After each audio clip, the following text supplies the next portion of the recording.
পার্টে ভিত্তি সেটা তার উপস্থিতির উপরে সে পরীক্ষা পাস করতে হবে, 80% হাজির থাকতে হবে, হাজিরা থাকতে হবে।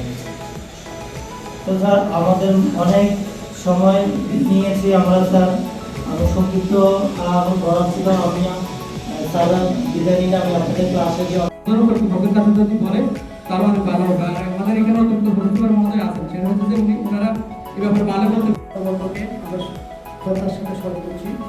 আমরা জানি 4 লাখ টাকা ইনকাম, সে কি করে, সে শুরু করছে একটা দোকান দিয়ে, কিন্তু এখন তার 5টা দোকান।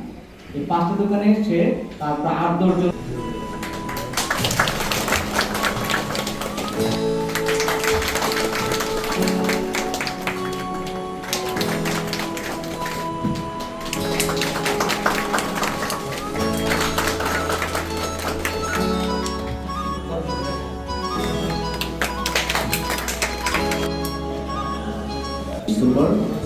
সম্মানিত কর্তৃপক্ষ, টেকনিক্যাল ট্রেনিং সেন্টার সহ এই প্রতিষ্ঠানের কর্মরত বিভিন্ন যারা অনার্স পাস করা, মাস্টার্স পাস করা, কিন্তু আপনারা দেখবেন যে তারা কোনো চাকরি বাকরি পাচ্ছে না।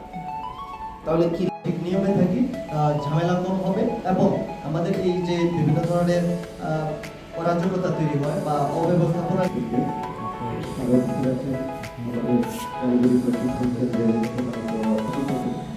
অর্থাৎ আমাদের এই যাওয়া আসা